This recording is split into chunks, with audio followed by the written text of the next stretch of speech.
Varicose వ్యాధితో బాధపడుతున్నారంట. తక్కువ ఖర్చుతో ట్రీట్మెంట్ కావాలి అనుకుంటే ఎవిస్ హాస్పిటల్ని సంప్రదించండి. నమస్తే రమగారు. నమస్తే జయ. రమగారు, 40+ క్రాస్ అయిన వాళ్ళు ఖచ్చితంగా ఈ నియమాలు పాటించటం మంచిది అనుకునే మీ పాయింట్స్ ఏమైనా ఉంటే చెప్పండి. తిండి తగ్గించుకోవాలి, జంక్ ఫుడ్ మానేయాలి, లేట్ నైట్ పార్టీస్ అవి తగ్గించుకోవాలి, early to bed early to rise ఇది పెట్టుకోవాలి. ఓకే. ఆరోగ్యాన్ని కాపాడుకోవాలి, ఒంటరిగా ఉండటానికి అలవాటు పడాలి, పిల్లల నుంచి సెపరేషన్కి ప్రాక్టీస్కి వెళ్ళాలి. ఇన్ని ఉన్నాయి రమగారు. చాలా ఉన్నాయి. ఇంకా ఒకవేళ మీరు ఏదైనా కెరీర్లో ఉంటే నేను ఓల్డ్ అయ్యాను లాంటి భావాల్లోకి వెళ్ళకూడదు. ఓకే, అయితే ఓకే. ఓల్డ్ ఫీలింగ్స్లోకి వెళ్ళొద్దు. ఇవి ఓల్డ్ అవ్వటము, పెద్దవాళ్ళు అవ్వటము, 40 వచ్చేసరికి 40వ పడిలోకి వెళ్ళి వచ్చేసరికి కొంత జాగ్రత్త పాటిస్తే మీ పని చేసే క్షమత పెరుగుతుంది, మనం ఎక్కువ పని చేయగలుగుతాం. అంతేగా. ఇప్పుడు కెరీర్లు ఉద్యోగాలు వచ్చినాయి కదా జయ. కెరీర్లు, ఉద్యోగము, వ్యాపారము ఒకవేళ ఉంటే, మోడలింగ్ లాంటి దాంట్లో ఉన్న వాళ్ళు కూడా యాక్టివ్గానే ఉంటున్నారు చాలామంది. 40లో వచ్చినా కూడా మన వాళ్ళు ఇండియాలో కూడా ఈ కాపాడుకుంటే మరింత ఎక్కువ పని చేయగలుగుతాం మనం. ఇప్పుడు అవి లేవు, ఆ వ్యవహారం లేదు. ఏదో చిన్న ఉద్యోగం చేసుకుంటూ ఇంటిపటి నుండి పిల్ల మేకని చూస్తాం మనం. మనకు 40 వచ్చేసరికల్లా మన పిల్లలు మన నుంచి సెపరేట్ అవుతారు. నేను ఒంటరిగా ఉన్నాను అనే భావాల్లోకి వెళ్ళకూడదు. ఎంగేజ్ అవ్వాలి. మనకు ఏదైనా ఒక సొంత వ్యాపకం ఉంచుకోవాలి. సొంత డబ్బు, సొంత సంపాదన, సొంత సేవింగ్స్. నేను ఆడవాళ్ళని చెడగొడుతున్నానని భావించకండి, అలాంటి కామెంట్లు పెట్టకండి దయచేసి. దీన్ని ఇండిపెండెంట్గా ఉంటేనే ఈ కాలంలో కుదురుతుంది. వీటితో పాటు మీకు ఏదైనా సొంత వ్యాపకం క్రియేటివ్గా ఉంటే కనుక, ఏదైనా క్రియేటివిటీ ఉంటే దాన్ని ఎన్హాన్స్ చేసుకునేందుకు ఏదైనా ట్రై చేయటం, ముందు హ్యాపీగా ఉండటం, ఇది చాలా అవసరం. ఇప్పుడు ఎక్కడైనా ఇదివరకు 40s క్రాస్ అయితే పెద్దవాళ్ళు అనేవాళ్ళు, ఇప్పుడు 40 క్రాస్ అయితే పెద్ద ఏం కాదమ్మా. ఇప్పుడు ఎప్పుడు అంటారు రమగారు? ఇప్పుడు 50 దాటి 60 దాటితే, ఇప్పుడు నేను పెద్ద అంటే నువ్వు ఒప్పుకుంటావా? కాదు, అంటే 60 దాటాలి. 60 దాటాలిగా. ఏమో అప్పుడు సంగతి నాకు తెలియదు, ఇప్పుడైతే కాదు రమగారు. ఇప్పుడు నేను ఓల్డ్ కాదు. నేను ఓల్డ్ కాదని ఎంతమంది ఒప్పుకుంటారు? నాతో పాటు ఎంతమంది ఏకీభవిస్తారో చూడండి.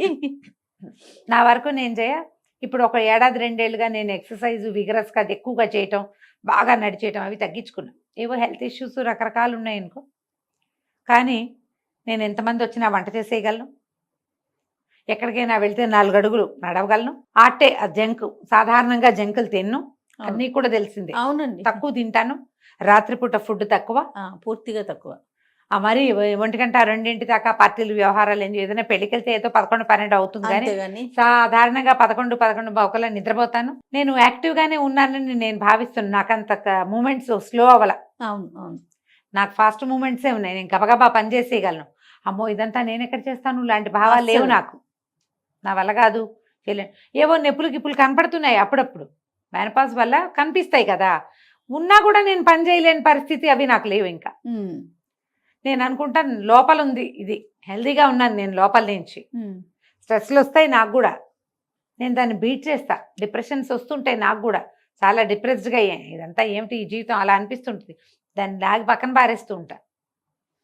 ఏవేవేవో చేస్తా, ఏవో పనులు, అవసరమైనవి అక్కర్లేనివి, ఎవరి పనులైనా మీదేసుకుని కూడా చేస్తా, ఎక్స్ట్రాలు అంటించుకుని కూడా చేస్తూ ఉంటాను. వాటి వల్ల ఏంటంటే ఎంగేజ్ అవుతాను. చాలా ప్రధానమైంది ఎంగేజ్ అవుతాను. నేను ఎంత బిజీ స్కెడ్యూల్స్లో ఉన్నా నాకు కూడా లోన్లీనెస్ వస్తుంది. నాకు పెద్ద గుంపు ఉన్నా కూడా, అవును, దాన్ని తొలగించుకోవడానికి కూడా నేను ప్రయత్నం చేస్తూనే ఉంటాను. ఇలా నిరంతర పోరాటం చేసే పద్ధతిలో ఉంటేనే మనం హాయిగా బతకగలుగుతాం. ఇది నేర్చుకోండి, నాకెవరు నేర్పలేదు. అలాగే ఇంకా లేకపోతే నేను కూరుకుపోతున్నానని తెలుస్తోంది. నువ్వు కూరుకుపోతున్నావు అని ఎవరైనా మీకు చెప్పాలా? నాకు అర్థం కాదు అసలు. అది ఎప్పుడు ఏదో బాధగా ఉంటుంది, ఏమిటో విసుగ్గా ఉంటుంది. నేను ఇందులోకి వెళ్ళిపోతున్నాను. నేను ఒక సినిక్గా మారిపోతున్నాను. అందరినీ విమర్శించటము, ఎవరి పట్ల సాటిస్ఫాక్షన్ లేకపోవటం, జీవితం పట్ల సాటిస్ఫాక్షన్ లేకపోవటం, మన పట్ల మనకి సాటిస్ఫాక్షన్ లేకపోవటం, సెల్ఫ్ ఎస్టీమ్ కోల్పోవటం, మనని మనం శభాష్ అనుకోకపోవటం, ఇవన్నీ ట్రబుల్స్ 40 తర్వాత వస్తాయి. ఆ 40 దాకా మనం బిజీగా ఉంటాం ఎంతో కొంత. ఇక్కడి నుంచి మన లోన్లీనెస్, మనకి జనాలతో సెపరేషను, ఆ శరీరం కొంత సహకరించకపోవటము, కాస్త బ్యూటీ వ్యవహారాలు కొద్దిగా మేకప్ పెరిగి బ్యూటీ తగ్గడము ఇవన్నీ వస్తాయి. ఇవి వచ్చినప్పుడు మనం ఏం చేస్తామంటే మన మీద మనకి సాటిస్ఫాక్షన్ పోతుంది. అది పెంచుకోండి. ఓకే. ఎలా ఉన్నా సరే మనని మనం యాక్సెప్ట్ చేయకపోతే, మననే మనం యాక్సెప్ట్ చేయకపోతే ఎవడు చేస్తాడు మనని? వాళ్ళు ఎవరో ఎందుకు చేయాలి? ముందు మనం చేయాలిగా. కరెక్ట్. మనని మనం శభాష్ అనుకోవాలి. వెరీ గుడ్, నేను బాగా చేశాను అనిపించాలంటే నువ్వు బాగా చెయ్యాలి ముందు. అది ఏమైనా చెయ్యాలి. ఇది చేయకపోతే కష్టమేనమ్మా. చేయకపోతే మనం బయటపడలేము వీటిలలో నుంచి.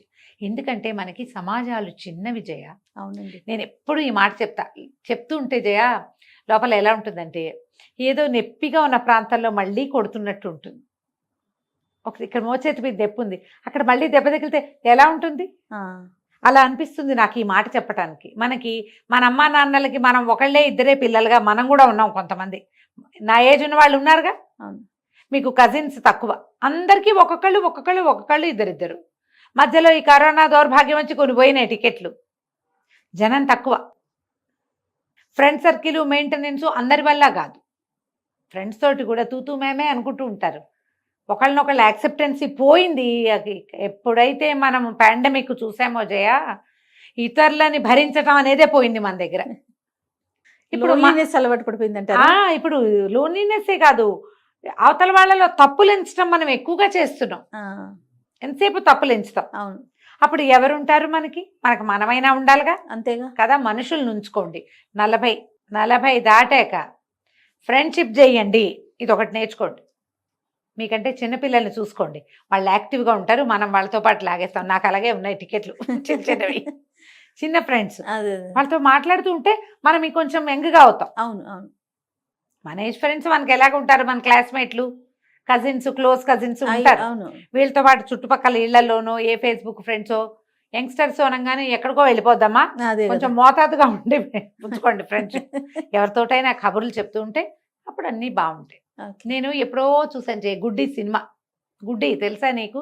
ఎవరికి తెలీదా? అందరు చూడండి, నా ఫేవరెట్ సినిమా. తెలుగేనండి కాదు, హిందీ సినిమా. జయబాదురి యాక్ట్ చేశారు అందులో. జయబాదురి అప్పటికి చాలా యంగ్, ఆవిడ మాకంటే చాలా సీనియర్ కదా, చిన్నపిల్ల. అందులో ఒక ప్రార్థనా గీతం ఉంటుంది. సబ్కో మన్కో శక్తి దేనా మన విజయ్ కరే, దూసరో కే జైసే పెహలే ఖుద్ కో జై కరే. ఇది ఆ పాట. అపని మన్కో శక్తి దేనా మన విజయ్ కరే, మన మనసు విజయం చేయాలి. ఈ పాట ఎంత బాగుంటుందో, నేను అసలు బాగా పాడలా, ఎంతో బాగుంటుంది. ఆ 2 వాక్యాలు నాకు చాలా చిన్నప్పటి నుంచి ఇష్టం. నాకు హిందీ వచ్చిన అర్థమయ్యే నాటికి చూసిన సినిమా అది. ఎవరినో జయ కాదు, ముందు నీకు జయకారం చేసుకో. నిన్ను నువ్వు శభాష్ అనుకునే లెవెల్లో నువ్వు ఉండు. అంతే. నువ్వు ఏడ్చినట్టుండి ఏదో ఒకటి చేసేసి శభాష్ అనుకోవద్దు. బాగా చేసి, బాగా ఉండి, మనిషిగా ఉండి, సరైన వ్యక్తిగా, మంచి తల్లిగా, మంచి సోదరిగా, మంచి భార్యగా, మంచి యజమానిగా, మంచి ఉద్యోగిగా ఉండడానికి ట్రై చెయ్యి. నిన్ను నువ్వు గొప్ప చేసుకో, నిన్ను నువ్వు శభాష్ అనుకో, నిన్ను నువ్వు సంతోష పెట్టుకో. దీనికోసం ఇతరులను బాధ పెట్టకూడదు. అది డెవలప్ అయింది ఇప్పుడు. నువ్వు హ్యాపీ అవ్వాలంటే వాళ్ళు ఏదైనా అని నువ్వు హ్యాపీ కాదు, నువ్వు అచీవ్ చేసి హ్యాపీ ఫీల్ అవ్వు. గుడ్డి సినిమా వెతకండి అందరూ, ఈ పాట కోసం వెతకండి. అబ్బో భలేగా ఉంటుంది పాట, చాలా బాగుంటుంది. అసలు ఆ 2 వాక్యాలు చాలు, ఇంకేం వద్దు. మన పట్ల మనకి డిస్సాటిస్ఫాక్షన్ ఉంటే దాన్ని పోగొట్టుకోండి. స్ట్రెస్ రిలీవ్ అవ్వడానికి ఏదైనా చేయండి, ఎనీథింగ్. మిమ్మల్ని గోతుల్లో పడేసే వాటిలోకి వెళ్ళొద్దు. సెల్ఫ్ ఎస్టీమ్ని కోల్పోకుండా, నీ కుటుంబ మర్యాద, పరువు, పద్ధతి పోకుండా, చెడకుండా, వాటిని పాడు చేసుకోకుండా, మరి మీరు ఎక్కడికో దిక్కండా పైన మనకు అందని ఎత్తులు ఎక్కడానికి ట్రై చేయండి. డెఫినెట్గా. ఇది 40 తర్వాత ప్రతి వాళ్ళు అసలు మనం ఏమిటి, ఎలా ఉన్నాం, ఏమిటి మన సంగతి ఏమిటి, ఈ పీరియడ్స్ ఏమిటి, ఈ రకరకాల ప్రాబ్లమ్స్ ఏమిటి, ఈ హెల్త్ ఇష్యూస్ ఎందుకు వస్తున్నాయి, దానికోసం మనం ఎక్సర్సైజ్ చేయాలా, డాక్టర్ని చూడాలా, జిమ్కి వెళ్ళాలా, యోగా చేయాలా, ఏదైనా ప్రాణాయామం చేయాలా, ఏదైనా థెరపీ తీసుకోవాలా, ముందు మీరు ఆలోచించండి. మీకు చేత కాకపోతే మాలాంటి పెద్దక్కైనా ఎవరైనా కనుక్కోండి. తప్పకుండా రమ్మగారు, అప్పుడు ముందుకెళ్ళండి, బాగుంటుంది. ఖచ్చితంగా. నమస్తే అండి. నమస్తే జయ.